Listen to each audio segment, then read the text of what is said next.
안녕하세요. 에픽게임즈 코리아 권호찬입니다. 드디어 언리얼 엔진 4.27이 출시되었습니다. 저희 에픽게임즈에서 매번 이렇게 엔진을 업데이트할 때 기술적인 진보만큼이나 저희가 고려하고 고민하는 것이 바로 얼마나 여러분들의 작업 효율을, 공정을 효율적으로 할 수 있을지, 또 여러분들이 얼마나 편하고 쉽게 엔진을 사용할 수 있을지에 대한 것입니다. 이번 언리얼 엔진 4.27에서는 영상과 영화, 건축, 자동차, 제품 디자인, 그리고 게임에 이르기까지 모든 산업 분야의 크리에이터 분들에게 앞서 말씀드린 대로 퀄리티, 효율성, 그리고 편의성적인 측면에서 도움이 될 만한 다양한 기술들을 업데이트 했거든요. 어떤 것들이 있는지 지금부터 살펴보도록 하겠습니다. 자, 오늘 이번 세션을 통해서 알아볼 내용들은 바로 아트 베이스, 특히 그 중에서도 렌더링, 시퀀서, 그리고 나야가라에 대한 내용입니다. 뭐 아시겠지만 이 세션을 통해서 저희가 이제 소개해 드리는 영상 기술들은 기본적으로 전체 업데이트 일부분입니다. 예, 여러분들이 꼭 출시 노트를 참조하셔 갖고 소개해 드린 기능 외에도 어떤 부분들이 업데이트되고 개선되었는지 확인해 보시기를 권해 드립니다. 첫 번째로 말씀드릴 부분은 바로 GPU 라이트 매스 관련된 내용입니다. 아시는 것처럼 에픽게임즈는 언리얼 엔진 5에서 완전히 동적인 글로벌 일루미네이션 기술인 루멘을 제공하고 있죠. 사실 얼리 액세스 단계인데도 불구하고 정말 많은 분들이 사용해 주시고 또 그 이 잠재력과 강력함에 정말 감탄을 금치 못하고 계시는데요. 그럼에도 불구하고 전통적인 라이트 맵은 앞으로도 계속 사용될 겁니다. 이게 왜 그러냐면 앞으로도 이제 저사양의 모바일 같은 플랫폼들이 계속 있을 거고요. 또 특정 콘텐츠들은 프레임에 굉장히 민감할 거라서요. 이런 목적에는 사실 라이트 맵이 조금 더 어울리기도 하죠. 그럼에도 불구하고 라이트 맵은 조금 문제가 있죠. 기본적으로 빌드 시간이 너무 길기 때문에 작업 비용이 커지게 되고, 더 큰 문제는 사실 이 빌드 시간으로 인해서 퀄리티를 올리기 위한 반복 작업이 불가능하게 되는 겁니다. 이런 문제를 해결하기 위해서 저희 에픽게임즈에서는 GPU 라이트 매스라는 기술을 이전 버전부터 제공하고 있는데요.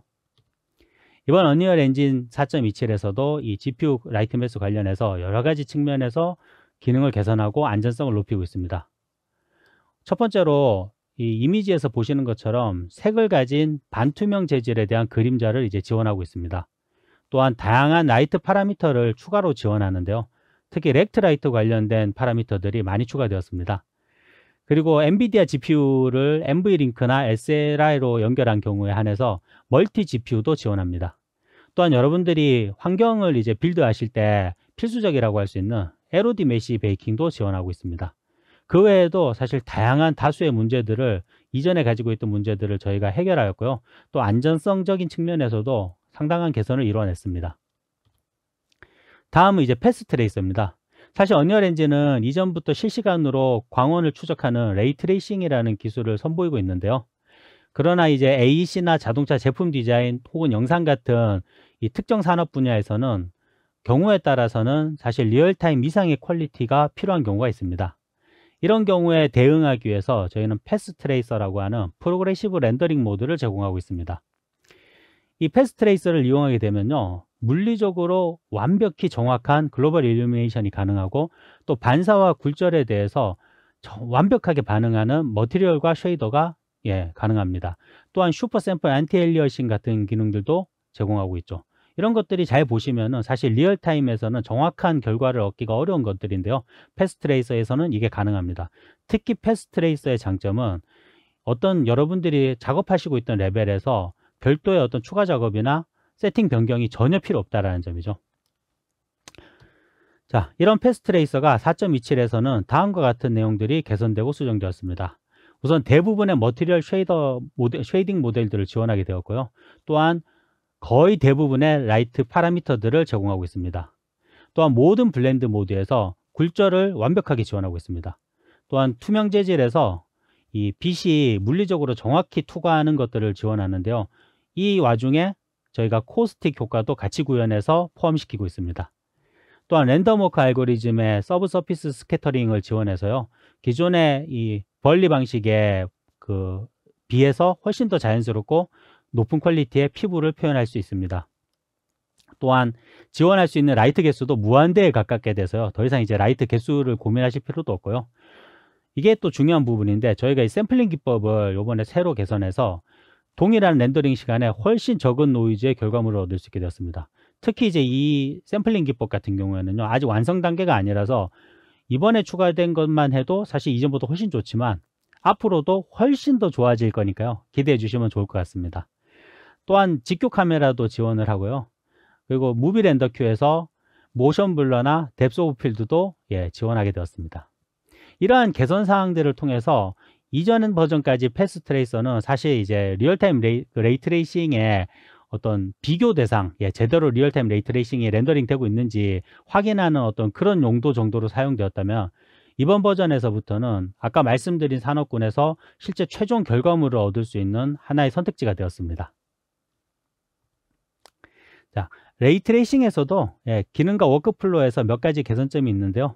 우선 인스턴스드 스태틱 메시와 계층형 인스턴스드 스태틱 메시에서 레이트레이싱의 월드 포지션 옵셋을 지원하게 되었습니다. 월드 포지션 옵셋은 보통 이제 원경에서 풀 같은 것들이 흔들릴 때 머티리얼을 이용해서 흔들죠. 이때 사용되는 기술이고요. 이게 이제 이전에는 레이트레이싱 상에서는 움직이지 않았는데 이번 버전부터는 레이트레이싱에서도 움직이게 되었습니다. 또한 이 레이트레이싱 상에서 나이아가라의 파티클이 반사돼서 보이는 경우에 기본적으로 2m의 머티리얼 어트리뷰트는 잘 보이는데요. 이 파티클에서 수정한 이 어트리뷰트 값들은 이게 소실돼서 잘 반영이 안 되는 문제가 있었는데 이 부분이 이번 버전부터 해결되었습니다. 또한 작업 공정적인 측면에서 이전 버전까지는 사실 머티리얼, 이 베이스 머티리얼에 굴절이라는 입력을 할 수 있는 칸이 없어서 굴절 효과를 스페큘러 입력에다 넣었는데 이번 버전부터는 굴절 입력이 생겨서 직관적으로 작업하실 수 있게 되었고요. 또한 4.26에서 잠깐 저희가 비활성화 시켰던 투명 오브젝트의 섀도우 들이우기도 다시 활성화 시켰습니다. 그러면은 엔진에서 GPU 라이트 매스랑 패스 트레이싱 한번 살펴보도록 하겠습니다. 자, 우선 GPU 라이트 매스인데요. 이 레벨은 뭐 여러분들 다 아시겠지만 어니얼 엔진 런처 가셔서 학습 탭에 보시면은 건축 관련해서 여러분들이 바로 받을 수 있는 샘플이고요. 지금 GPU 라이트 매스 상태고, GPU 라이트 매스를 활성화하는 방법에 대해서는 제가 여러 차례 영상이나 혹은 문서를 통해서 말씀드렸으니까요. 바로 활성화되어 있다고 가정하고 넘어가도록 하겠습니다. 자, 빌드 오른쪽에 있는 옵션을 누르셔서 GPU 라이트 매스라는 창을 이렇게 활성화시키면 패널이 이게 뜨게 되는데요. 여기서 라이팅 빌드라는 버튼을 누르시면은 자, 이렇게 인터랙티브하게 렌더링이 시작됩니다. 이 상태에서 여러분들이 의자나 책상 같은 거를 움직여 보시면은 어떠신가요? 굉장히 인터랙티브하게 라이트 빌드가 새로 반응하죠. 여러분들이 만약에 라이트 속성을 고치거나 뭐 위치를 바꾸셔도 똑같이 반응할 겁니다. 근데 잘 보시면은 작업하기엔 굉장히 편한데 빠르게 보면서 작업할 수 있으니까요. 근데 이제 생각보다 이 빌드 시간이 꽤 느리죠. 또 여기 슬로우 모드라고 되어 있죠.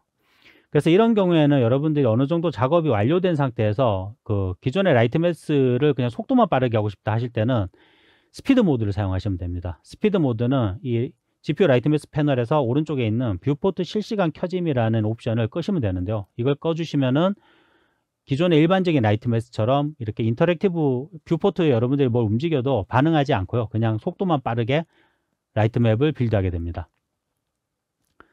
자, 이 상태에서 우선 취소를 하고요. 그 다음에 패스 트레이싱도 한번 보도록 하겠습니다.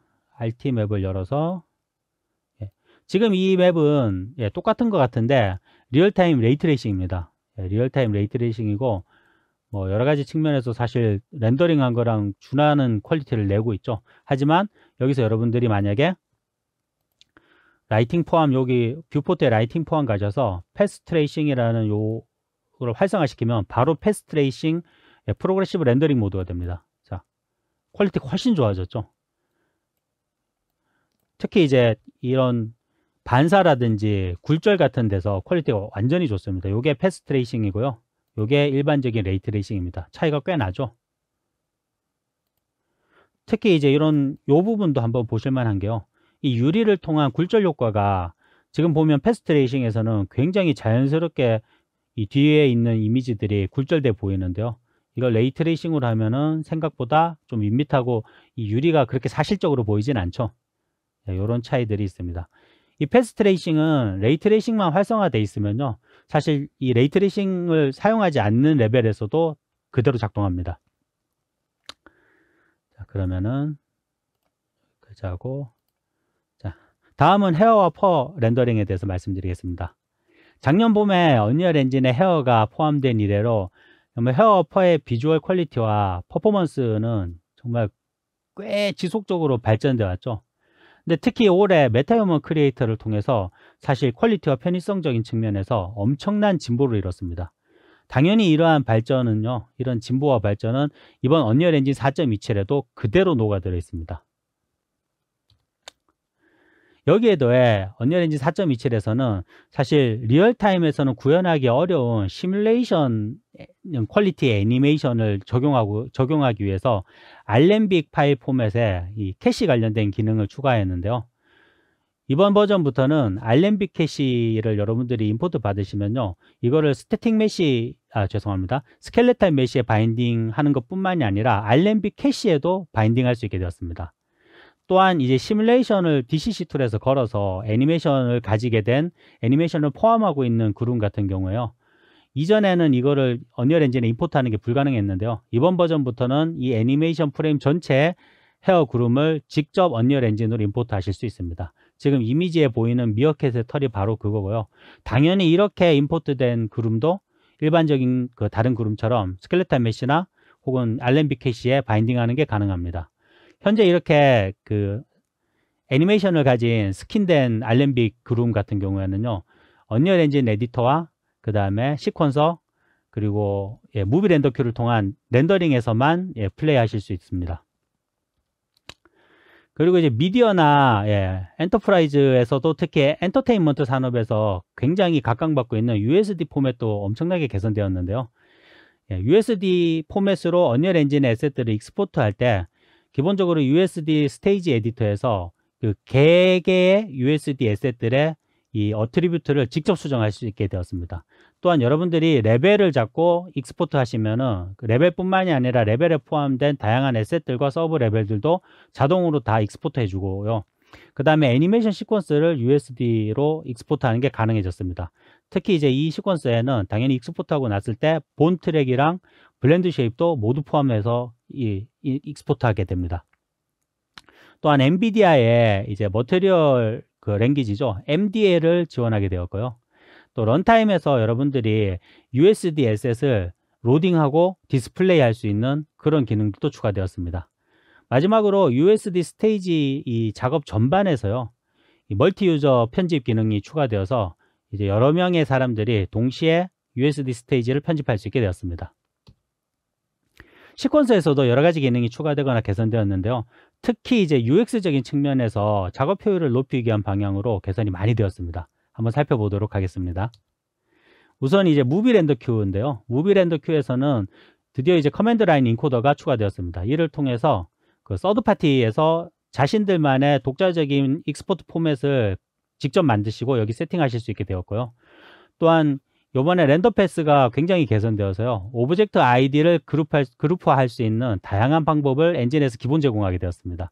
예를 들면 뭐 오브젝트 이름이라든지 사용된 머티리얼이라든지 혹은 뭐 레이어나 폴더 등을 이용해서 그룹화하는 게 가능해졌습니다. 인터페이스적인 측면에서는 우선 제일 큰 것 중에 하나가 바로 디렉터 블루프린트를 이제 바로 열 수 있다는 거죠. 이전 버전까지는 이벤트 트랙의 그 키 프로퍼티 여셔갖고 거기서 이제 바인딩된 함수나 이벤트들을 찾아서 여셔야 됐는데요. 이제는 그냥 시퀀서에서 저 블루프린트 아이콘을 누르셔서 바로 여실 수 있게 됐습니다. 또한 시퀀서에 녹화 버튼이 생겼습니다. 이걸 통해서 더 이상 테이크 레코더 필요 없이 여러분들이 아주 쉽고 간단하게 녹화를 하실 수 있게 됐습니다. 또한 시퀀서에서 드디어 무비 렌더 큐를 바로 열 수 있습니다. 지금까지는 무비 렌더 큐는 항상 이제 에디터 위에 옵션에서 여셨어야 됐는데요.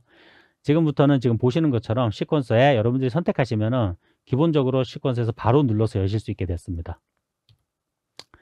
자, 트랙도 몇 가지 추가되었는데요. 우선 템플릿 시퀀서 프로퍼티 멀티플레이어라는 트랙이 추가됐습니다.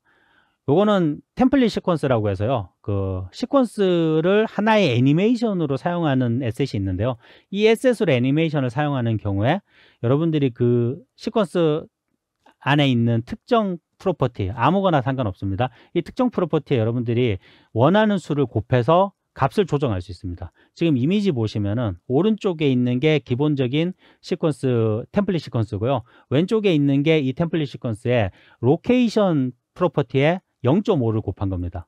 그러니까 이 위치는 지금 0.5배 낮아졌지만 이 공의 모양이나 형태는 찌그러지지 않고 그대로 유지하고 있는 거죠. 또한 게임 플레이 큐 트랙도 추가되었는데요.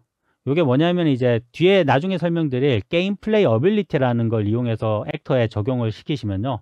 해당 액터의 시퀀서에서 바로 노티파이를 트리거할 수 있습니다. 뭐 말이 조금 어려운데요. 간단하게 얘기하면 애니메이터들은 다 아실 겁니다. 시퀀서에서 애님 노티파이나 애님 노티파이 스테이트 기능을 액터에 직접 할 수 있게 되었다는 겁니다. 그럼 이제 시연을 한번 보여드릴 건데요. 시연은 시퀀서 녹화 기능을 한번 보여드리려고 합니다. 예. 사실 뭐 그냥 기본적으로 녹화는 그냥 공 하나 놓고 공 잡고 막 움직여도 상관없지만 어떤 것들이 여러분들한테 조금 도움이 되고 재밌을까 생각했을 때 제가 올해 그 메타휴먼 크리에이터 웨비나를 진행하면서 아이폰을 이용해서 메타휴먼과 이제 실시간으로 모션 캡처 하는 걸 한번 보여드렸는데요. 그 페이셜을 애니메이션으로 저장하는 것을 보여드리도록 하겠습니다. 자, 지금 제가 기본적인 세팅은 해놨고요. 예. 그때 제가 그 시연했던 거랑 다른 점이 있다면은 바로 그때는 이 시뮬레이션을 눌러야 작동했는데 지금은 그냥 움직이죠. 그거는 왜 그러냐면은 이렇게 선택하시면은 이 컴포넌트에 메타휴먼 액터 컴포넌트에 보시면은 이렇게 라이브 링크 스켈레탈 애니메이션이라는 컴포넌트를 추가하시면은 이게 작동합니다. 자, 이 상태에서 녹화를 위해서는 당연히 시퀀서가 필요합니다.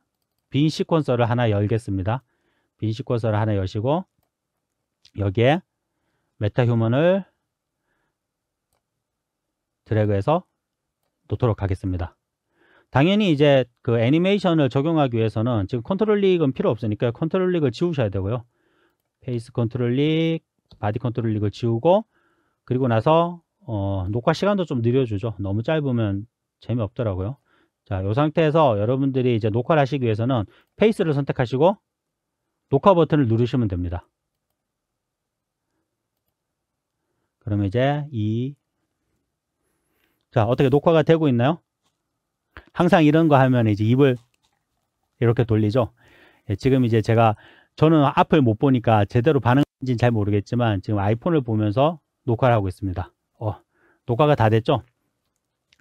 자, 이렇게 녹화가 끝난 상태에서요. 그냥 플레이하지 마시고 잘 보시면은 현재 이 시퀀서의 녹화 기능은 액터 단위로 움직이기 때문에 메타휴먼 액터 안에 있는 컴포넌트들이 다 키를 가지게 됩니다. 그래서 필요 없는 페이스를 제외한 필요 없는 나머지 키들을 싹 다 없애주도록 하겠습니다. 이렇게 해서 페이스만 놔두고요. 이렇게 제거를 하면은 자, 이 상태에서 제가 타임라인 움직여 보면요.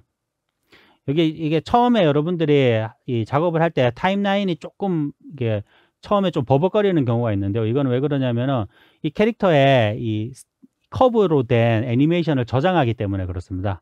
그래서 이건 조금 기다리면 되고요. 이렇게 해서 여러분들이 움직여 보시면은 실제로 커브가 저장된 애니메이션 파일을 얻을 수 있고 이런 식으로 쉽게 페이셜 애니메이션을 만드실 수 있습니다. 자, 저장이 다 된 상태니까 어떤가요?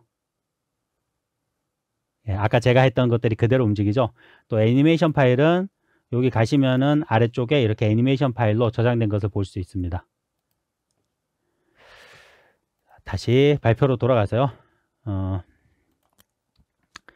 나야가라도 말씀을 드리겠습니다. 나야가라에서도 이제 상당한 개선 사항이 있는데요. 앞서 말씀드린 것처럼 기능적인 부분뿐만이 아니라 사실 편의성적인 측면 또 이제 난이도적인 측면에서도 여러분들이 좀 더 쉽게 나야가라를 익히고 사용하실 수 있도록 저희가 많은 고민을 했고요. 그런 고민들이 어떤 식으로 이제 업데이트 되었는지 소개해 드리도록 하겠습니다. 우선 가장 먼저 말씀드릴 부분은 바로 모듈과 함수 동적 입력 스크립트의 버전을 관리하실 수 있게 됐습니다. 예, 여러분들이 아시는 그 git이나 퍼포스, svn 그것과 동일합니다. 근데 이제 이거 아시겠지만 이 모듈의 버전 관리는 에디터 상에서 움직이기 때문에 여러분들이 뭐 에디터를 끄거나 하실 필요 없이 다양한 버전 사이를 언제든지 왔다 갔다 하실 수 있어서 이 나야가라 스크립팅의 작업 효율을 굉장히 높일 것으로 저희는 기대하고 있습니다. 또한 이제 템플릿을 선택하는 부분에 저희가 작동 예제라는 여러분들이 나야가라의 구조를 파악하는 데 도움이 될 만한 다양한 예제들을 이번 버전부터 제공하고 있습니다. 지금 보시면 굉장히 많은데요. 이것들을 하나씩 열어서 보시면은 실제로 나야가라가 어떤 구조로 작동하고 어떤 구조로 움직이는지 나야가라를 익히시는데 굉장히 큰 도움을 받으실 수 있습니다. 자, 또 디버그 드로잉이라는 기능이 생겼는데요. 뭐 이거는 다들 아실 거예요. 캐스케이드 때는 있었죠. 예. 보통 이제 왼쪽 같은 이 이펙트를 만들 때 이 파티클이 제대로 나오는지 확인하기 위해서 보통 저 같은 경우에는 파티클의 스폰 카운트를 뭐 1000이나 10,000개 이렇게 해서 꽉 채워서 확인했었는데 이제 그럴 필요 없이 이 디버그 드로잉을 통해서 바로 확인하실 수가 있습니다. 특히 이 디버그 드로잉은 여러분들이 꼭 그 지정된 것만 사용할 수 있는 게 아니라요. 여러분들이 직접 만드는 커스텀 모듈에서도 사용할 수 있고, 그 예로 이제 오른쪽 이미지 보시면요, 나야가라에서 플루이드 시뮬레이션을 건 다음에 그 개별 파티클들의 이 이동 방향을 이 디버그 드로잉을 통해서 그리고 있는 것을 확인하실 수 있습니다. 자, 이 부분에 대해서도 시연을 잠깐 해보도록 하겠습니다. 모듈 버전 관리부터 한번 해보시죠. 예. 자, 빈 레벨을 하나 열고요. 예. 이 상태에서 이미터를 하나 만들도록 하겠습니다. 오른 버튼 클릭하시고 FX 누르셔서 나야가라 이미터 보시면요. 자, 여기까지는 똑같죠? 새 이미터 하시고 다음 하면은 여기서 이 behavior example, 예, 작동 예제가 나옵니다. 쭉 밑으로 내려보시면은 정말 많은 샘플들을 제공하고 있는데요. 보이시나요? 예. 저는 여기서 요거 만들어 보도록 하겠습니다. 리본 링크 오더 완료하고 열어보시면요. 어떤 파티클인지 여러분들 아시겠나요? 예. 보시면은 이 스폰 카운터에서 이 지정된 파티클을 생성하면은 이 각각 파티클을 연결하는 리본을 그려서 하나의 선으로 이렇게 연결해 주는 기능을 합니다. 그래서 굉장히 정적이긴 하지만, 예, 이쁘죠? 여기에 제가 그 동적 입력을 하나 만들어서 시간이 지남에 따라서 이 파티클 모양이 변하게, 그러니까 점점 늘어나게 하는 거를 한번 만들어 보도록 하겠습니다. 사실 시간 관계상 여기서 만들기는 어렵고요. 제가 미리 동적 입력을 아주 간단하게 하나 만들어 놨습니다. 보시면 너무 간단해서 뭐 설명할 것도 없는데요. 기본적으로 제가 입력한 입력 값이랑 그다음에 이미터가 가지고 있는 에이지 값, 예, 에이지 값을 곱해서 그거를 스폰 카운터에 반환해야 되니까요. 예, 인트 값으로 반환하는 거죠. 자, 이렇게 만든 다음에 여기에 동적 버전 관리 기능을 활성화 시키셔야 되는데요. 위쪽에 보시면 탭에 버전 관리 기능이 있고 누르시면은 버전 관리 활성화라는 버튼이 나올 겁니다. 저는 이미 해놨고요. 그래서 그걸 활성화 하시면 이렇게 버전 관리가 되는데요. 이 왼쪽에서 버전을 추가해서 버전을 관리하실 수 있고, 저는 이제 이렇게 해서 버전을 3개를 미리 만들어 놨습니다. 버전을 잠깐 보여드리면요. 1.0에서는 기본적으로 멀티플라이라는, 예, 인풋 값을 넣어서 에이지랑 곱했고요. 그 다음에 1.1은 여기서 전환하시면 됩니다. 1.1은 사용하지 않는 입력 값을 그냥 삭제만 했습니다. 그리고 나서 1.1로 저장했고요. 그 다음 1.2는 여기에 초기 값이라는, 예, 디폴트 카운터라는 값을, 입력 값을 하나 넣어서요. 그걸 에이지에다가 더해서 처음 생성될 때부터 초기 그 폴리곤 수, 죄송합니다. 파티클 수를 가지고 있게 하고, 거기에다가 이제 멀티플라이를 곱해서 반환하도록 해서 1.2로 만들었습니다. 이런 식으로 만드신 다음에 이미터에 어떻게 쓰시냐면요. 이미터 가셔서 스폰 버스트 가셔서 이 스폰 카운트에 가셔서 요 뒤쪽에 삼각형 누르시고 여기서 제가 만들었던, 예, 동적 입력을 찾으셔야 되는데요. 이때 여러분들이 직접 만든 동적 입력 스크립트를 쓰기 위해서는 이 라이브러리만이라는 요 옵션을 해제하셔야 됩니다. 해제하셔야 검색이 되고요. 자, 이렇게 해서 인크리즈로 검색을 해보겠습니다. 그러면 인크리즈 카운터라고 나오죠.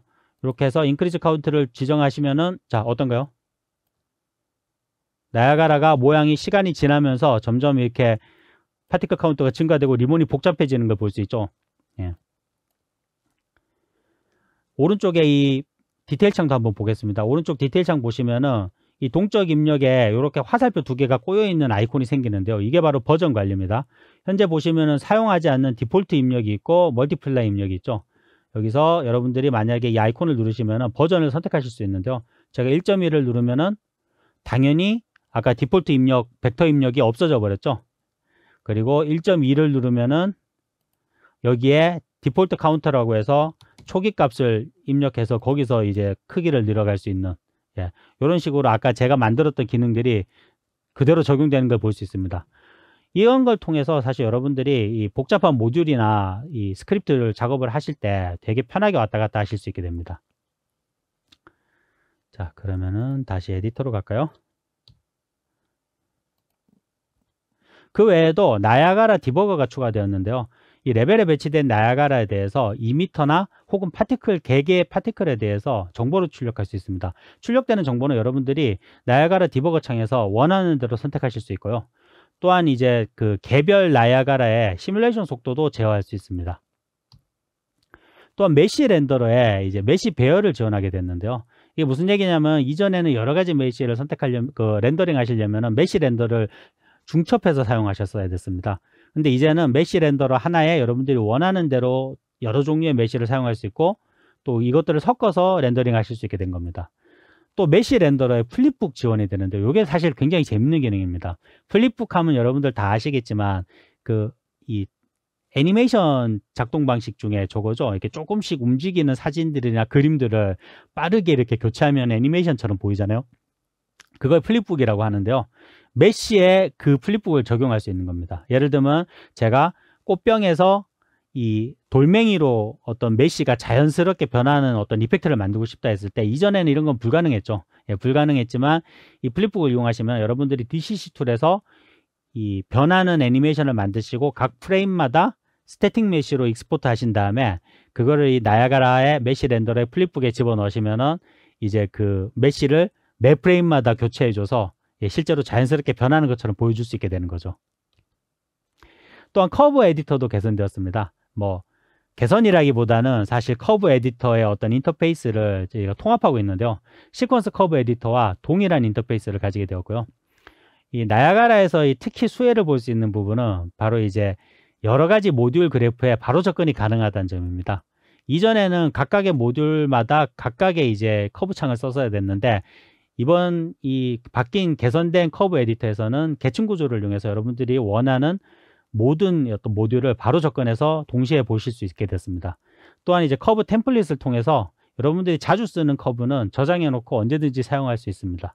지금 여기 오른쪽 이미지 보시면은 맨 오른쪽에 M자 모양 보이죠? 예, 햄버거집 같은 M자 모양이 보이는데, 이게 뭐냐면 제가 미리 그냥 이렇게 M자 커브를 만든 다음에 그 프로젝트 세팅 창에 가서 해당 커브를 템플릿으로 지정해 놓은 겁니다. 그럼 이제 앞으로 이 M자는 언제든지 쓰실 수 있는 거죠. 자, 그 외에도 사실 여기서 다 소개해 드릴 수 없을 만큼 다수의 개선점들을 통해서 나야가라는 여러분들에 대한 편의성과 작업 효율을 높이기 위해 노력하고 있습니다. 이런 자세한 사항들과 변화들에 대해서는 언리얼 엔진 홈페이지를 참조하시거나 혹은 출시 노트를 꼭 한번 보시길 권해드립니다. 길었죠? 예. 자, 이렇게 언리얼 엔진 4.27에 업데이트된 그 내용들 중에 아트 중심으로 제가 몇 가지 살펴보았는데요. 앞서 말씀드린 대로 이 업데이트된 기능들 중에 상당수가 보시면 아시겠지만 공정의 효율성을 높이고 또 여러분들이 조금 더 쉽고 편하게 엔진을 사용할 수 있는데 초점이 맞춰져 있습니다. 예. 결국 좋은 컨텐츠 퀄리티라는 거는요, 엔진만으로 되는 게 아니라 이 엔진을 사용하는 여러분들의 어떤 역량과 노력도 필요한 거니까요. 자, 이어서 다음 시간에 박창현 님께서 언리얼 엔진 4.27에 업데이트된 공통과 프로그래밍 부분에 대해서 소개해 드리도록 하겠습니다. 감사합니다.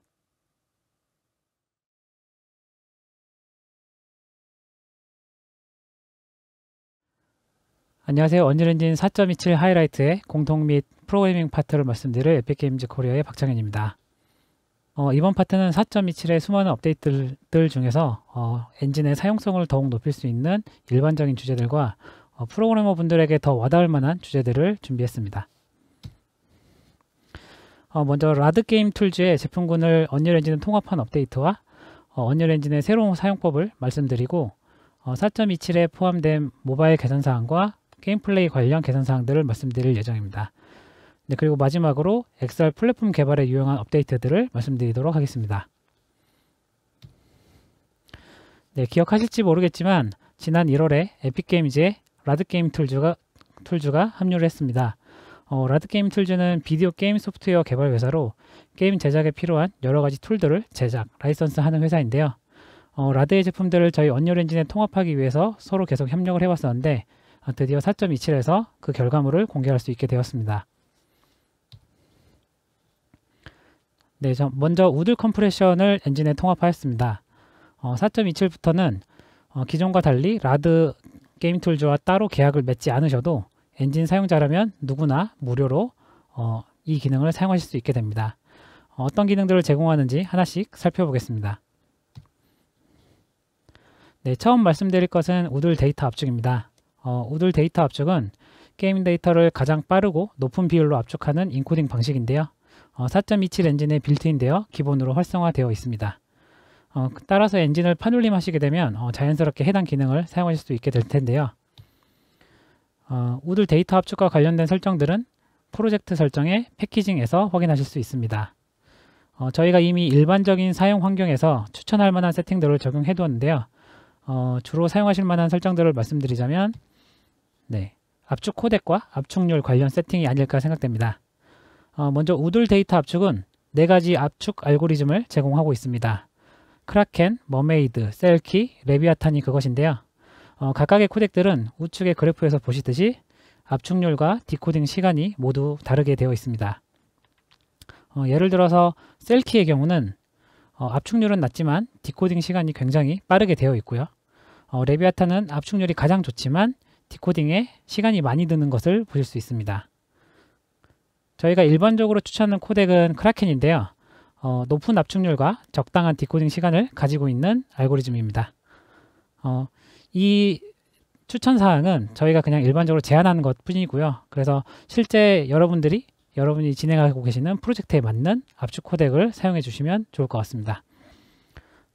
네, 그리고 또 압축률과 그에 따른 인코딩 시간을 조절할 수 있는 옵션도 제공하고 있는데요. 마이너스 4에서 9까지 다양한 범위로 조절할 수 있도록 되어 있습니다. 네, 그리고 추가적으로 명령줄 인수를 통해서 인코더 동작을 컨트롤하도록 지원하고 있습니다. 네, 우들 데이터 압축에 대한 자세한 사항은 우들 데이터 압축 플러그인의 코드와 주석을 확인해 보시기 바랍니다. 우들 텍스처 압축은 블럭 압축 BC1부터 BC7, BC7까지 텍스처를 아주 빠르게 고품질로 압축할 수 있도록 해주는 알고리즘입니다. 우들 텍스처 압축은 레이트 디스토션 옵티마이제이션, 즉 RDO 인코더와 이 RDO를 지원하지 않는 인코더를 저희가 지원하고 있는데요. RDO 인코더의 경우는 논 RDO 대비 2배 작으면서도 높은 비주얼 퀄리티를 보여줍니다.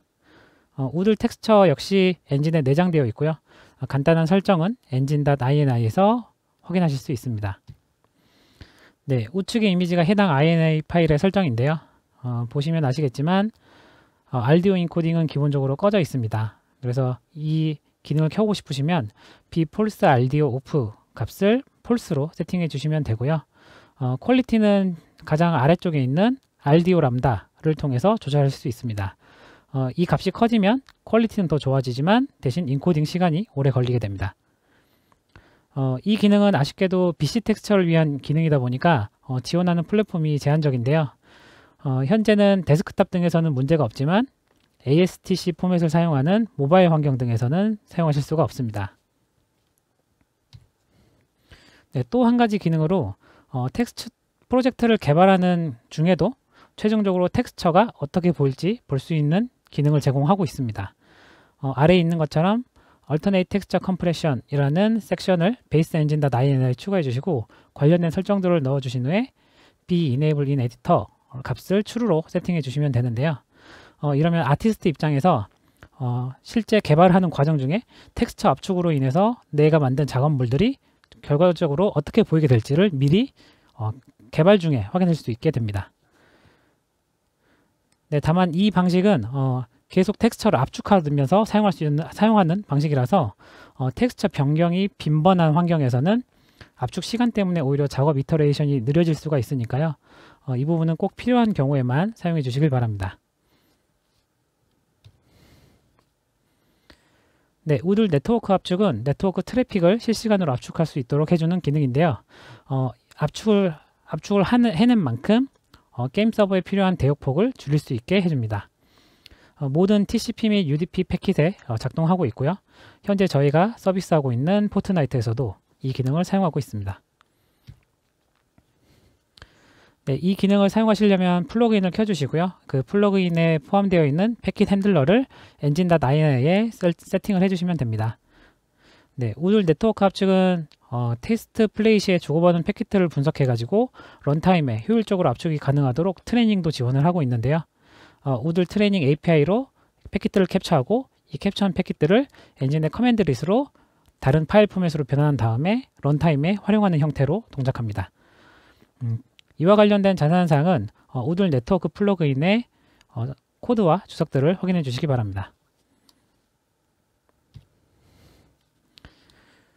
네, 이 기능도 개인적으로 아주 반가운 기능인데요. 고성능의 비디오 코덱인 빙크 비디오를 언리얼 엔진에서 빌트인 지원하게 되었습니다. 이 코덱은 다른 코덱 대비 디코딩 성능은 10배, 메모리 사용량은 8배 적은 아주 고성능의 코덱인데요. GPU 컴퓨터 쉐이더를 사용할 수 있는 환경에서는 이보다도 더 빠르게 작동하도록 되어 있습니다. 네, 빙크 비디오를 사용하기 위해선 추가적으로 설정하실 것들은 없고요. 빙크 미디어 플러그인을 활성화해 주신 다음에 빙크 파일을 해당 미디어 플레이어로 재생만 해주시면 됩니다. 네, 4.27에서는 언리얼 엔진을 사용하는 새로운 방법들도 추가하였는데요. 어떤 것들이 있는지 소개해 드리도록 하겠습니다. 네, 언리얼 엔진 4.27부터 컨테이너 디플로이먼트가 공식적으로 지원됩니다. 네, 컨테이너는 애플리케이션과 애플리케이션 종속성을 하나의 유닛으로 함께 패키징한 옵션입니다. 예를 들어서 exe 파일 뿐만 아니라 해당 exe 파일이 돌아가기 위해서 필요한 런타임이라든지 시스템 라이브라든지 시스템 세팅 같은 것들을 포함하고 있는 패키징 단위인데요. 예전에는 클라이언트나 협업자에게 엔진이나 패키징 경관물을 전달하고 이걸 구동하시려면 이것도 설치하시고요, 이것도 설치하시고요, 이것도 해주셔야 됩니다 라고 이런 식으로 전달하셨을 텐데요. 이 컨테이너 디플로이를 통하시면 이런 부가적인 부분 없이 편리하게 엔진 자체를 배포하시는 게 가능해집니다. 네, 그래서 엔진을 자동화된 파이프라인의 한 부분으로 추가한다거나 아니면 외부 클라이언트가 접속해서 활용하는 서비스 형태로 제공하는 것이 가능해졌습니다.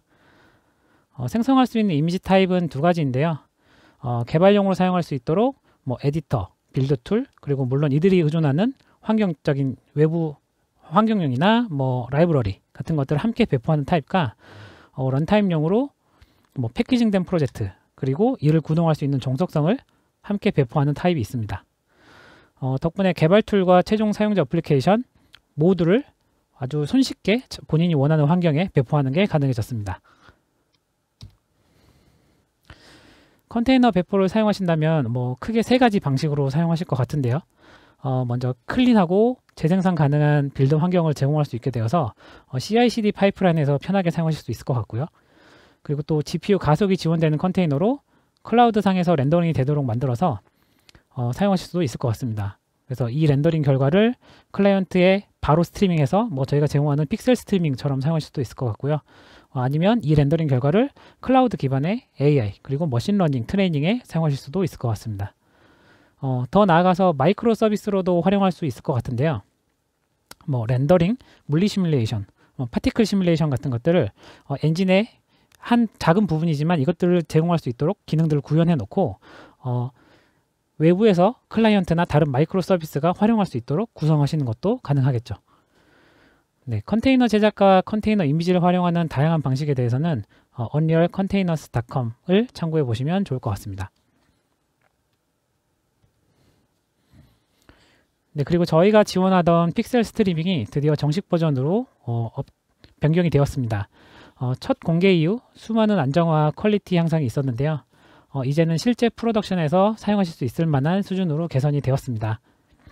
4.27에서는 더 많은 환경과 사용자를 지원하도록 개선이 되었고요. 또 웹 RTC를 업그레이드해서 품질을 올리고 호환성을 향상시켰습니다. 또 클라이언트의 웹 브라우저에서 오디오 입력도 받을 수 있도록 되어 있어서 더 다양한 형태로 인터랙션이 가능하게 되었습니다. 네, 픽셀 스트리밍은 앞서 말씀드린 컨테이너 배포와 궁합이 잘 맞는데요. 컨테이너 배포를 통해서 클라우드 렌더링 환경을 기존보다 훨씬 더 손쉽게 구성하실 수 있을 겁니다. 또 저희가 재밌는 기능을 하나 더 추가했습니다. 개인적으로 이 기능이 다른 사용자분들에게 어떻게 활용될지 가장 기대가 되는데요. 이제 언리얼 엔진을 DLL로 빌드하실 수가 있습니다. 그래서 다른 어플리케이션에서 필요할 때만 해당 DLL을 링크해서 엔진을 켜고 끄고 하시는 것들이 가능해졌는데요. 앞서 보여드린 수영장 이미지 기억나시나요? 네, 이 수영장 이미지는 스트럭처 스튜디오에서 제작하고 있는 3D 풀 디자인 소프트웨어인데요. 여기서도 언리얼 엔진을 DLL로 활용해서 전체 씬을 렌더링 하는데 활용하고 있습니다. 지금 우측에 나오고 있는 영상도 해당 기능을 통해서 생성한 네이티브 어플리케이션인데요. 엔진 DLL에 스타트 콘텐츠의 맵을 열도록 구성을 해두었습니다. 네, 게임 패키징 결과물과 차이가 보이시죠?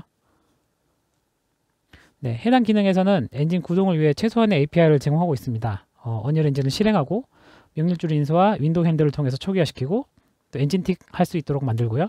그리고 래퍼 어플리케이션이 받은 윈도우 메시지를 전달하는 것도 가능합니다. 그리고 엔진을 끄는 것도 가능하고요. 그래서 이 API는 사용자 필요에 따라서 또 변경도 굉장히 가능한데요. 이미 엔진에 있는 기능을 외부에 노출시키거나 아니면 아예 새로운 기능을 API에 추가하실 수도 있습니다.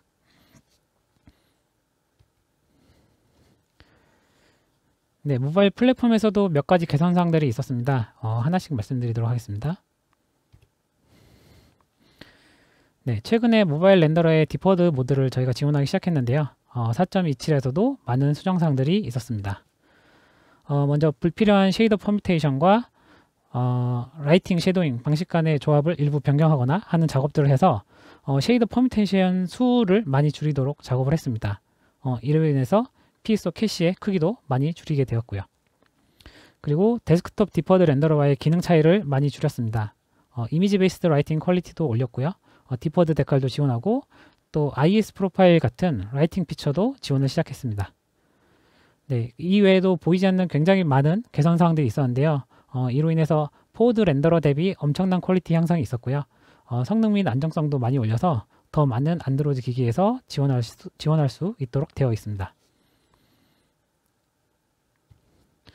네, 물론 저희가 포워드 렌더러도 계속 개선을 하고 있습니다.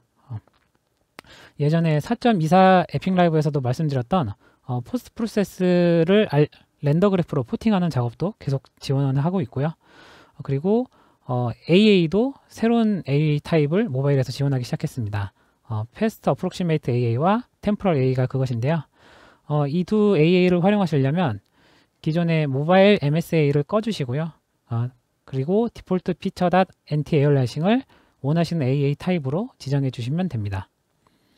네, 그리고 추가로 TAA 같은 경우는 데스크탑용 TA를 쓸지 모바일용 간단한 TA를 쓸지 결정하실 수가 있는데요. 서포트 젠4 TA라는 콘솔 변수를 통해서 설정하실 수 있습니다. 그래서 일반적인 경우에는 0, 그리고 아니면 고성능 기기에서 AA 퀄리티를 좀 많이 높이고 싶다. 그런 경우에는 1로 세팅하셔서 사용하시면 됩니다. 네, 그리고 안드로이드 개발 환경과 관련해서 몇 가지 개선이 있었습니다. 먼저 새롭게 발표된 AGD, 그러니까 안드로이드 게임 디벨롭먼트 익스텐션스 포 비주얼 스튜디오를 지원하고 있습니다. 엔진에 특별하게 추가할 세팅은 없고요. 단순히 해당 확장 프로그램만 설치하시면 비주얼 스튜디오에서 바로 안드로이드 디버깅이 가능해집니다. 네, 그리고 안드로이드 스튜디오의 메모리 풀 프로파일러를 지원하도록 개선되었습니다. 언리얼 엔진 내 메모리 할당자에서 구글의 라이브러리를 활용해가지고 프로파일 정보를 전달해주는 형태인데요. 이를 통해서 안드로이드 스튜디오 상에서 프로젝트의 메모리 이슈를 추적하는 것이 가능해졌습니다. 그리고 4.27부터 안드로이드 스튜디오에서 디버깅을 위해 필요했던 기본 설정이 불필요해졌습니다. 기존에는 디버거 타입을 듀얼로 바꾸시고 네이티브 비주얼라이저를 추가하는 작업들을 사용자가 직접 했었어야 했는데요. 이제는 안드로이드 스튜디오 프로젝트를 생성하시면 이 부분을 자동으로 처리해 줍니다. 그래서 사용자께서는 이번 부분까지 신경 쓰지 않고도 바로 개발에 뛰어들 수 있도록 편의 기능이 추가되었습니다. 그리고 4.27에 게임 플레이 관련 수정 사항들이 추가되었습니다. 이 기능들은 추후 출시된 UE5 정식 버전에서도 사용될 예정이고 실제로 지금 공개된 UE5 얼리 액세스에서도 적용되어 있습니다. 어떤 기능들인지 함께 확인해 보겠습니다. 네, 이제 게임 제작자가 블루프린트 상에서 모든 입력을 세세하게 컨트롤하고 제작하는 것이 가능합니다. 향상된 입력 플러그인을 이용하시면 런타임의 동일한 입력에 대해서 다른 이벤트를 발생시킨다거나 입력 자체를 아예 커스텀 하시는 것이 가능해지는데요. 해당 플러그인을 켜시고 엔진을 재시작한 후에 프로젝트 설정, 입력, 디폴트 클래시스에서 향상된 입력 클래스들을 세팅을 해주시면 사용하실 수 있는데요. 그러면 에셋 액션, 입력 액션과 입력 액션 컨텍스트 에셋을 통해서 특정 로 입력이 들어왔을 때 내가 원하는 트리거 타입을 적용하고 또 적절한 모디파이어를 더해서 입력 처리를 아예 처음부터 세세하게 컨트롤하는 것이 가능해집니다. 그러면 기존에는 구현이 까다로웠던 썸스틱에 데드존을 만든다거나 코디드 액션을 추가한다거나 상황에 따라서 입력이 처리되는 방식을 바꾼다거나 하는 것이 아주 손쉽게 가능한데요. 기존에는 이런 수정이나 이런 기능들을 C++을 통해서만 하셨어야 됐을 거예요. 그래서 프로그래머 분들께서만 거의 이 작업을 하실 수 있었는데 이제는 블루프린트만으로 이런 것들이 가능하게 돼서 이제 이런 작업을 담당하는 분들이 기획자분들이시라면 다른 분들의 도움을 얻지 않고도 스스로 이런 것들을 작업하시고 다시 확인하시고 작업하고 확인하시고 이런 작업들을 굉장히 이터레이션이 빠르게 되도록 하실 수가 있습니다. 네, 그리고 새롭게 데이터 레지스트리라는 기능이 추가되었습니다. uStruct에 기반한 데이터를 저장해두는 일종의 전역 저장소인데요. 일반적인 값 저장 방식과 더불어 커브형 데이터도 저장하실 수가 있습니다. 데이터 레지스트리 프로그램을 켜시면 프로젝트 설정에 데이터 레지스트리 설정이 추가가 되고요. 그리고 데이터 레지스트리 에셋이라는 것을 생성하실 수가 있게 됩니다. 이 기능을 통해 필요할 때만 레지스트리 데이터를 동기, 비동기 로딩하고 캐시가 어떻게 동작할지 정하실 수도 있습니다. 네, 물론 커스텀도 가능하시고요. 또 데이터 레지스트리를 단독으로 따로 사용할 수도 있는데 모듈형 게임 플레이 제작에 함께 사용할 시 훨씬 더 강력한 기능입니다. 게임 피처 플러그인, 모듈러 게임 플러그인에서 호환해서 지원되고 있으니까요. 함께 사용해 주시면 됩니다. 네, 다음으로 XR 플랫폼 업데이트에 대해 말씀드리겠습니다. 4.27부터 오픈XR을 정식으로 지원합니다. 오픈XR은 VR, AR 업계에서 공통으로 사용되는 프레임워크인데요. 하나의 API로 개발만 하면 오픈XR 런타임을 지원하는 모든 기기의 동작을 보장합니다. 참고로 지원 디바이스는 HTC, 마이크로소프트, 오큘러스, 스팀 VR 등등이 있는데요. 물론 XR 개발을 위해서 꼭 오픈XR 플러그인을 사용하실 필요는 없습니다. 언리얼 엔진이 제공하는 네이티브 구현을 활용하는 플랫폼 특화 플러그인을 그대로 쓰셔도 되는데요. 오큘러스 VR, 스팀 VR 플러그인이 그것입니다. 네, 이런 플랫폼 특화 구현은 오픈XR 플러그인보다 우선순위가 높아서 만약에 두 플러그인이 둘 다 켜져 있다면 플랫폼 특화 버전을 우선하게 됩니다. 네, 오픈XR 플러그인은 디바이스 추가 시에 유연하게 대응이 될 수 있도록 플러그인을 통한 확장도 가능한데요. 만약에 새로운 디바이스가 출시가 되어서 오픈XR 런타임을 지원한다고 했을 때 엔진 릴리즈를 기다리지 않고도 서드파티가 제공하는 새로운 디바이스용 확장 플러그인을 마켓플레이스나 서드파티 웹페이지 등에서 내려받아서 추가하는 것이 가능합니다. 네, 오픈XR을 정식 지원하면서 저희가 기존의 VR 템플릿도 개선을 하였습니다. 기존의 VR 템플릿에서 제공하는 기능들은 그대로 지원하면서 내부적으로 오픈XR을 사용하도록 새롭게 작성을 했는데요. 앞서 말씀드린 오픈XR이 지원하는 플랫폼들에서는 모두 잘 동작하니 참고해 주시길 바라겠습니다. 네, 휴대용 AR 템플릿도 개선이 되었습니다. 안드로이드의 AR 코어, iOS의 AR 킷을 활용한 앱을 만드실 때 튜토리얼이자 시작 포인트로 사용하시기가 좋은데요. 플랫폼별 환경 구성도 편하게 바뀌었고 기본적인 UI와 터치 입력도 가능합니다. 네, 추가로 스냅샷 기능도 추가가 되어 있고 모델 트랜스폼 변경하는 기능도 지원하고 있습니다. XR 소프트웨어 개발 시에 이번에 새롭게 디자인된 AR, VR 템플릿을 활용해 보시기 바랍니다. 네, VR 렌더링의 성능을 상당히 많이 끌어올릴 수 있는 기능이 추가가 되었습니다. DirectX 12와 최신 GPU가 지원하는 Variable Rate Shading 기능을 사용하는 방식인데요. VR 기기를 써보신 분들은 아시겠지만 사용자가 실제로 어떤 물체나 영역을 바라볼 때 그 대상을 화면의 중심에 두게 됩니다. 관심 있는 영역을 보려고 할 때 굳이 얼굴은 이쪽을 보면서 눈은 저쪽을 보고 있는 형태가 아니라 고개를 돌리는 식으로 많이 보게 되잖아요. 그런 점을 이용해서 VR 렌더링 시에 이미지의 중심이 아닌 부분은 쉐이딩 비중을 낮춰서 저품질로 렌더링해서 성능을 아끼는 방식입니다. VR 내에 사용자가 인지할 수 있는 품질 저하는 상당히 적은 반면에 성능은 엄청나게 끌어올릴 수가 있습니다. 최신 하드웨어를 지원하는 VR 프로젝트라면 이 기능을 꼭 사용해 보시길 추천드립니다. 네, 제가 준비한 것은 여기까지입니다. 이어서 박성재님께서 버추얼 프로덕션 파트를 이야기해 주실 예정입니다. 감사합니다.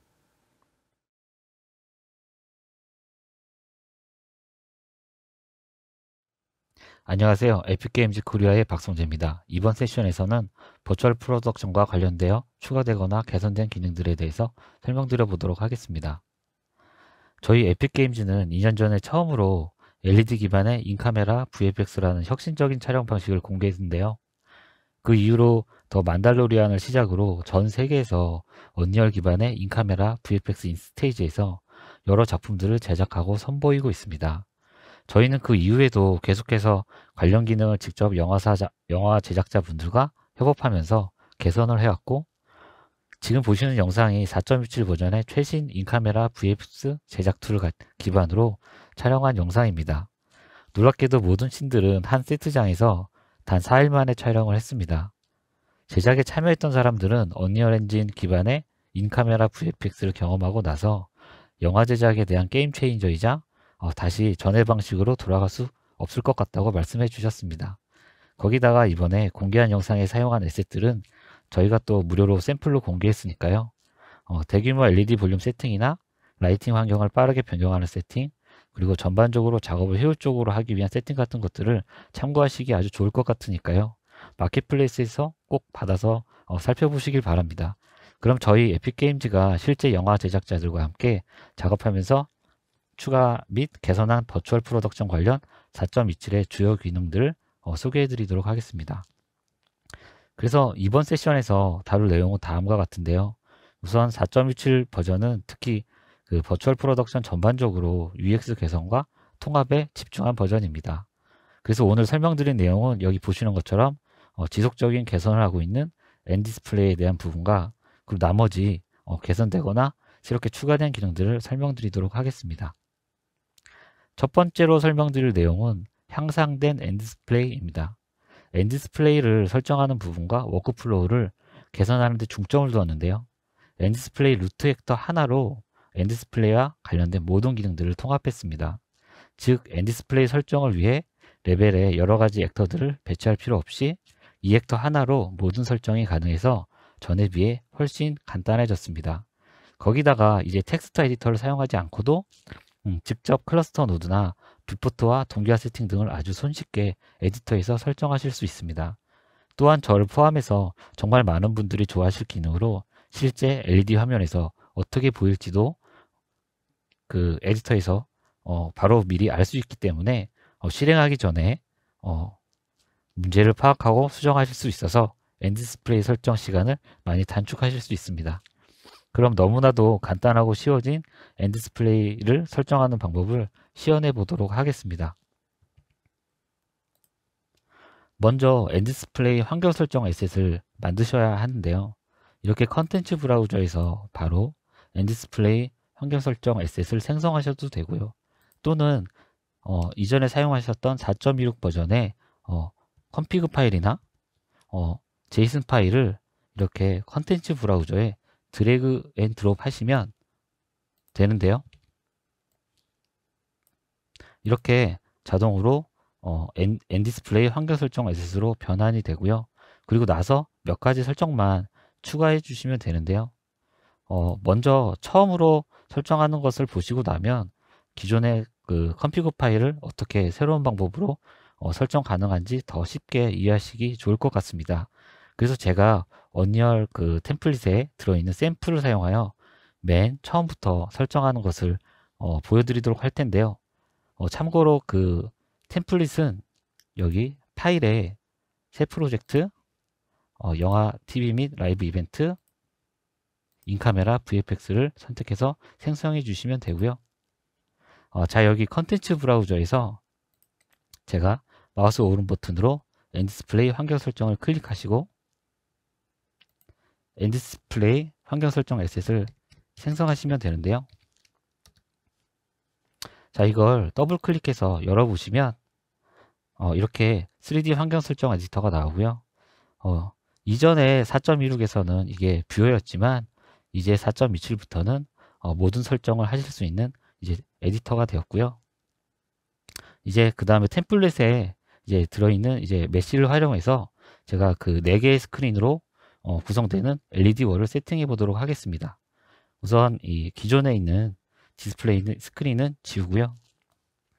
먼저 이 LED 스크린용으로 메쉬를 이제 추가해야 되는데요. 컨텐츠 브라우저에서 템플릿에 샘플에 있는 메쉬로 추가해 보겠습니다. 자, 메쉬는 이런 식으로 실제 LED 스크린과 똑같은 모양으로 만들어 넣으시면 되고요. 그 다음은 엔디스플레이 렌더링 PC에 해당하는 클러스터 노드들을 이제 추가해 주셔야 되는데요.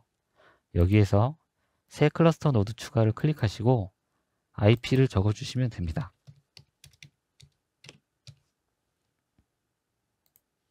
그럼 여기 이제 보시는 것처럼 이제 노드와 뷰포트가 잘 정리돼서 추가가 되었는데요. 제가 설명을 더 드리기 위해서 PC 하나를 더 추가해 보도록 하겠습니다. 이번엔 IP를 좀 바꿔서 추가해 보겠습니다.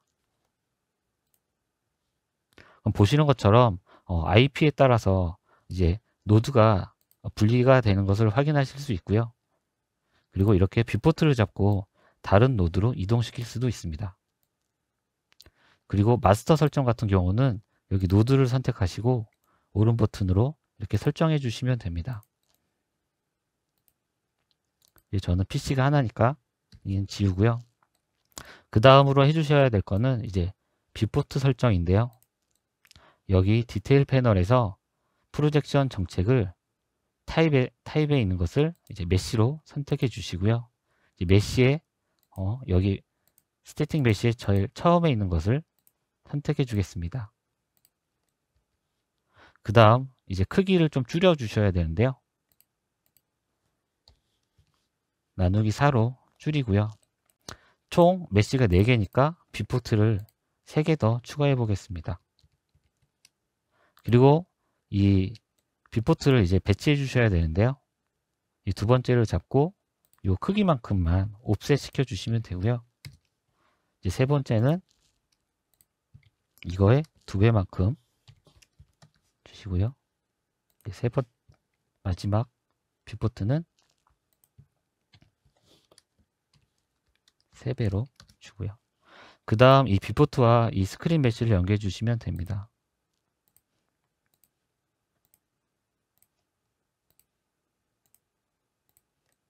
그리고 마지막으로 컴포넌트 패널에서 디폴트 뷰 포인트를 잡으시고 이렇게 위치를 잡아 주시면 이제 기본적인 엔디스플레이 설정은 끝난 것이고요.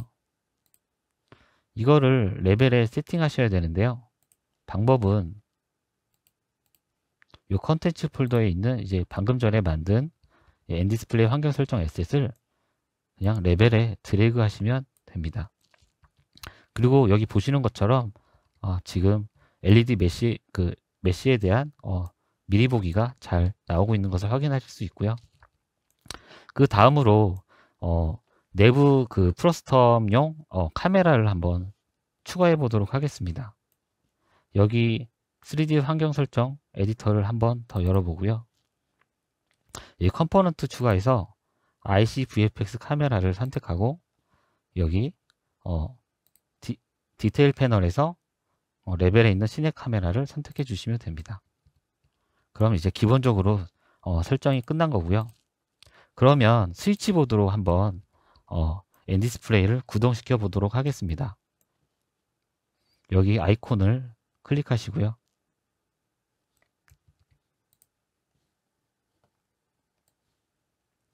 기본적으로 프로젝트 세팅은 제가 미리 해놓았고요. 여기 Add Device를 눌러서 End Display를 선택하고 여기 Populate 버튼을 누르셔서 제가 방금 전에 추가한 환경 설정을 골라주시고 OK를 누르면 이렇게 디바이스가 추가가 되고요. 그래서 연결을 누르고 한번 실행시켜 보겠습니다.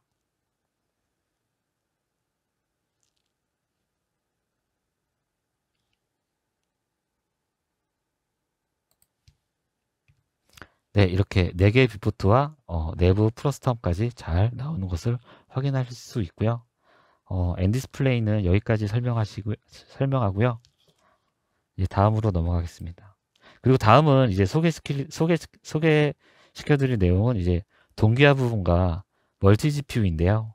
저희가 그 엔비디아 그 쿼드로 싱크를 통해서 그 엔디스플레이 렌더 노드 간에 그 더 정확한 싱크를 지원하는 싱크 폴리시 2 지원을 하고 있었는데요. 이번 4.27에서도 그와 관련해서 퍼포먼스와 안정성에 더 개선을 주었고요. 그 다음에 4.16부터 멀티 GPU 지원으로 LED 배경과 그 카메라가 비추는 영역을 이제 각각 그 다른 GPU가 처리하게 함으로써 더 좋은 성능으로 촬영이 가능하게 되었었는데요. 이번 그 4.27에서 그런 병렬 처리 부분이 더 좋게 더 개선이 이루어졌고, 그래서 전체적인 퍼포먼스 성능이 올라가면서 결과적으로 이제 그 멀티 카메라로 촬영이 가능해졌다는 것을 좀 알려드리고 싶었고요. 자, 이번에는 그 엔디스플레이에서 그 OCIO 지원 부분인데요. VFX 시장에서 그 영상을 제작하고 편집하는 과정에서 컬러 관리를 위해서는 이제 OCIO는 없어서는 안 될 핵심 기술인데요. 언리얼에서도 그 정확한 색상 보정을 통해 그 언리얼 엔진을 이용한 컨텐츠 제작과 그 실제 카메라의 그 LED 볼륨 화면이 이렇게 연결이 될 수 있도록 이제 엔디스플레이에서 OCIO 지원을 이제 추가했습니다. 이를 통해서 아티스트들은 이제 캡처된 이미지가 어떻게 보일지 알게 되어서 언리얼 에셋을 제작하실 때 정확하게 색감을 맞춰서 만들 수가 있게 되었습니다. 그리고 오버스캔이라는 기능이 새롭게 추가되었습니다. 많이들 기다리셨을 기능이실 수 있는데요. 엔디스플레이는 여러 렌더 노드들이 이제 화면을 나눠 그리는 것이기 때문에 렌더링된 이 최종 이미지를 기반으로 같이 이렇게 후처리하는 포스트 프로세스는 그 나누어진 화면들을 이제 같이 처리해야 그 심이 없기 때문에 쉽지 않은 부분이었는데요. 이제 4.27에서 제한적이지만 오버스캔이란 기능을 통해서 드디어 지원을 시작하게 되었습니다. 이제 블룸이나 앰비언트 오클루전, 모션 블러 같은 포스트 효과를 사용할 수 있게 되었습니다. 간단하게 그 스크린별로 오버스캔하는 영역을 지정만 해주시면 되는데요. 직접 보여드리도록 하겠습니다. 제가 미리 만든 환경 설정이 있는데요. 이게 더 확인하시기가 좋을 것 같고, 제가 라이트 방향을 바꿔서 놓고 이제 포스트 볼륨에서 볼륨을 한번 켜보도록 하겠습니다. 지금 이렇게 보시는 것처럼 예전에는 이런 식으로 단차가 발생을 했기 때문에 볼륨 같은 효과는 사용하지 못하셨는데요. 이제는 여기 디테일 패널을 보시면 뷰포트 오버스캔이라는 메뉴가 있고요. 이제 여기에서 그 각 뷰포트마다 이제 설정할 수 있는 항목들이 있고요. 여기 보시면 모드라고 해서 픽셀과 퍼센트가 있는데요. 저는 픽셀로 하고요. 그 다음 여기 수치를 적어서 이제 설정해 주셔야 되는데, 이게 주의하실 게 오버스캔 기능을 사용하시면 약간의 퍼포먼스 비용이 발생하기 때문에 너무 크게 설정하시는 것보단 적당하게 비율을 조절해서 사용해 주셔야 되고요. 지금 이거 같은 경우는 이제 왼쪽과 오른쪽 이렇게 두 개로 된 뷰포트가 이렇게 두 개로 구성된 환경 설정이고요. 지금 여기 보시면 레프트는 이제 오른쪽 부분에만 이제 오버스캔 설정을 영역을 이제 설정해 주시면 되고, 오른쪽 뷰포트는 왼쪽 영역에만 이렇게 설정해 주시면 되는데요. 이제 왼쪽 뷰포트에 여기 레프트에서 오른쪽 부분 라이트에 300픽셀을 넣어 보도록 하겠습니다. 그리고 이제 오른쪽 뷰포트의 왼쪽 부분에 300픽셀을 넣어 보도록 하겠습니다. 이렇게 보시는 것처럼 이제 오버스캔으로 인해서 양쪽 뷰포트에 이제 단차가 없어진 걸 확인하실 수 있는데요. 이게 다만 한 가지 꼭 알아두셔야 할 부분이 오버스캔이 이제 현재 실험 단계에 있는 기능이라서 프로젝션 정책이 이제 현재는 심플 스크린에서만 작동하고 아직은 이제 메시아 같은 그 고급 정책은 현재 지원되지 않고 있다는 점을 유의해 주시면 좋겠습니다. 다음은 4.27에서 또 새롭게 추가된 기능인 레벨 스냅샷입니다. 촬영할 때 현장에서 무대 세트를 샷에 따라서 배경이나 라이팅을 자주 이렇게 변경하셔야 하는 상황이 많으실 텐데요. 이때 레벨 스냅샷을 이용하면 레벨의 현재 상태를 그대로 기록할 수가 있어서 특히 테이크별로 이 기능을 이용해서 스냅샷을 만들어 두었을 경우 이전 테이크로 이제 돌아가야 할 때 아주 빠르게 레벨을 이전 상태로 변경할 수 있게 되었습니다. 또한 그 새로운 액터를 추가하거나 삭제하는 것도 모두 저장이 되고요. 그리고 또 변경을 선택적으로 원하는 것만 골라서 복원시킬 수도 있습니다. 이것도 좀 보여드리도록 하겠습니다. 여기에 이제 레벨 스냅샷이라고 이제 아이콘이 있는데요. 이걸 누르시고 일단 현재의 레벨 상태를 저장해 보겠습니다. 그러면 컨텐츠 브라우저 쪽에 자동으로 이렇게 에셋이 생성되는데요. 제가 한번 값을 변경해 보겠습니다. 이동도 시켜보고요. 라이트의 방향도 바꿔보고 라이트의 색깔도 바꿔보겠습니다. 그리고 포스트 프로세스의 수치도 바꿔보도록 하겠습니다. 그리고 또 하나 액터도 추가해 보겠습니다. 이렇게 변경한 후에 레벨 스냅샷을 다시 클릭해서요. 이렇게 이름을 지정하신 후에 저장을 해보시면 여기 또 하나 생겼는데요. 이제 이걸 관리하는 에디터는 여기 창 레벨 스냅샷을 클릭하시거나 여기 아이콘의 오른쪽에 오픈 레벨 스냅샷 에디터를 클릭하시면 됩니다. 복원을 하실 때는 복원하고 싶은 스냅샷을 선택하시고요. 더블 클릭하시면 이제 수정된 액터에 대한 리스트와 또는 추가하거나 제거할 액터들의 리스트가 뜨는데요. 지금은 이제 모두 선택하고 한번 레벨 스냅샷 복원을 눌러보겠습니다. 이런 식으로 한 번에 빠르게 변경하실 수 있고요. 그리고 다시 한번 이전으로 또 돌리려면요. 더블 클릭해서 이제 복원을 누르시면 되는데요.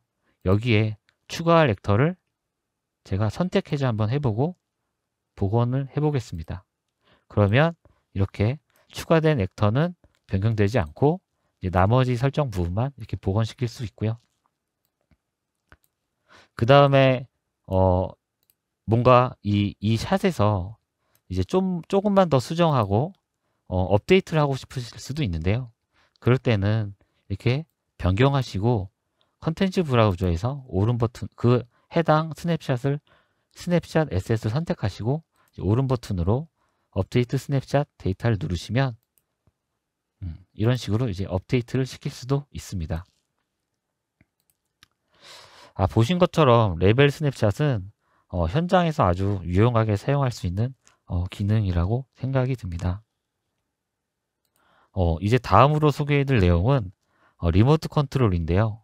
촬영 현장에서는 이제 그때그때 촬영 상황에 맞춰서 라이팅이나 여러 가지 수정이 필수적으로 일어나는데요. 그리고 이렇게 즉각적으로 필요에 따라서 수정할 수 있다는 부분이 또 언리얼 엔진을 사용하는 장점일 텐데요. 이런 수정에 대한 부분도 에디터를 스태프분들이 직접 다루지 않으셔도 쉽게 아이패드나 노트북으로 외부로 접속해서 촬영 중에 즉시 원하는 설정을 변경할 수 있는 아주 유용한 편의 기능이 바로 리모트 컨트롤입니다. 이 리모트 컨트롤 기능이 더 개선되어서 4.27부터는 이제 여러 명이 동시에 사용하실 때 불편하지 않도록 동기화 기능을 지원하는데요. 이제는 하나의 아이패드로 값을 변경하면 에디터든 다른 기기든 동기화가 되어서 같이 변경되게 됩니다. 그리고 세팅된 리모트 컨트롤을 매번 레벨마다 새로 세팅하는 것이 아니라 여러 다른 레벨에서도 사용하실 수 있도록 자동으로 리바인드 해주는 기능도 추가되었습니다. 그리고 레벨에 있는 액터들의 함수를 실행시키거나 직접 만드신 커스텀 이벤트 같은 것도 아주 쉽게 추가할 수 있게 되었는데요. 잠깐 보여드리도록 하겠습니다. 여기 컨텐츠 브라우저에서요, 오른 버튼으로 기타에 이렇게 리모트 컨트롤 프리셋으로 생성을 하시고요. 이 창이, 이 제어 패널이 켜지게 되면요, 옆에 이렇게 눈 모양의 아이콘이 생기는데요. 이 눈 모양을 활성화시켜주면 이제 여기 제어할 수 있게끔 추가가 되고요. 지금 이제 제가 라이트의 어떤 회전과 라이트의 어떤 칼라 값을 추가해 보도록 하겠습니다. 그리고 이제 여기를 누르시면 이제 웹에서 이제 바로 보실 수 있게 추가할 수 있는데요. 지금 같은 경우는 이제 그 웹 어플리케이션이 지금 실행이 안 돼서 그런 거고요. 그럴 때는 여기 프로젝트 세팅에서 포스 웹 애플리케이션 이제 빌드 스타트업이라고요. 여기 체크해 주시면요, 이게 강제로 이제 실행을 시켜 주시고요. 여기 이제 클릭하시면 이렇게 웹페이지가 뜨고 이제 리모트 컨트롤을 제어할 수 있는 페이지가 뜨는데요. 이걸 이제 디자인 모드로 바꾸시면 여기 프로퍼티를 누르겠습니다. 그럼 제가 방금 전에 추가한 3개의 프로퍼티들이 이제 똑같이 보이고요. 이거를 실제 사용하실 땐 이렇게 추가해서 위젯을 추가해서 배치하시면 됩니다. 그 각 프로퍼티의 설정에 맞춰서 위젯이 자동으로 이렇게 맞춰서 추가가 되고요. 원하는 위젯으로 변경도 가능하십니다. 이거 한번 바꿔보면요, 네, 이런 식으로 바로바로 변경되는 걸 확인할 수 있고요. 그 다음 이제 조금 이제 좋은 기능이요. 여기 보시면 애드 그 스냅샷 탭이 있는데요. 여기 보시면 방금 전에 그 아까 추가했던 스냅샷을 리모트 컨트롤을 통해서 수정하실 수도 있습니다. 또 여기 애드 시퀀스 탭을 또 추가해 보시면요, 레벨에 들어있는 그 컨텐츠 폴더에 들어있는 모든 시퀀서들을 자동으로 이렇게 리스트업 해주는데요. 리모트 컨트롤에서도 이렇게 레벨 시퀀서를 플레이 시킬 수 있습니다. 그리고 보다 더 많은 엔진에 프로퍼티에 접근하실 수 있도록 그 리모트 컨트롤 C++ API가 추가되었습니다. 기존에는 웹 애플리케이션을 통해서만 엔진의 프로퍼티에 접근할 수가 있었는데요. 이제는 C++ API가 추가되어서 원하는 모든 것들을 액세스하고 제어할 수 있게 되었습니다. 그 다음 설명드릴 것은 이제 카메라 보정인데요. XR 라이브 방송이나 콘서트 같은 장면일 경우 이제 실시간으로 언리얼 엔진으로 이제 렌더링된 장면을 촬영되는 그 영상과 합성해 주어야 되는데요. 이때 정확한 합성을 위해서는 그 실제 카메라의 왜곡을 정확하게 이렇게 시뮬레이션 할 수 있어야 됩니다. 이런 지원을 이제 더 강화하기 위해서 왜곡 정보를 이제 컬래버레이션하고 관리할 수 있는 카메라 보정 플러그인이 추가되었습니다. 이 카메라 보정 플러그인에서는 이제 에디터 안에 이제 그 카메라와 실제 물리적인 카메라의 위치를 이제 정확하게 정렬시킨 후에 그 다음에 이제 렌즈 왜곡을 일치시켜주는 그런 보정 데이터를 만들어 주는데요. 그리고 그 보정 데이터를 만들고 나서 사용할 때는 카메라나 컴포저 CG 레이어 같은 데에서 이 렌즈 파일 에셋을 설정하시면 칼리브레이션 된 왜곡 데이터를 가지고 정확하게 후 처리할 수 있는 기능도 제공하고 있습니다. 그리고 또한 그 외부에서 제작하신 ST맵의 보정 데이터를 가져와서 사용하실 수도 있습니다. 이제 마지막으로 소개해드릴 내용은 버추얼 카메라입니다. 이번에 버추얼 카메라도 이제 많은 개선이 있었는데요.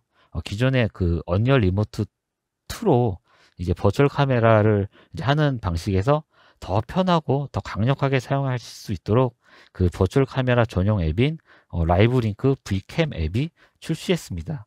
이제 더 편리하게 버추얼 카메라 사용이 가능해졌으니까요. 꼭 받아서 사용해 보시길 바랍니다. 자, 그럼 여기까지 버추얼 프로덕션의 그 주요 설명을 마치도록 하는데요. 이 밖에도 다 소개해드리지 못한 버추얼 프로덕션 개선 사항과 다른 여러 다양한 산업 분야를 위한 여러 기능들이 4.27에는 많이 있습니다. 툴의 효용성, 퀄리티, 편의성 등 그 여러 기능들이 대폭 향상되고 추가되어 이제 누구나 손쉽게 사용할 수 있으니 4.27 출시 노트도 살펴보시고 지금 바로 4.27도 받아서 사용해 보시길 추천드립니다. 이상 세션을 마치도록 하겠습니다. 감사합니다.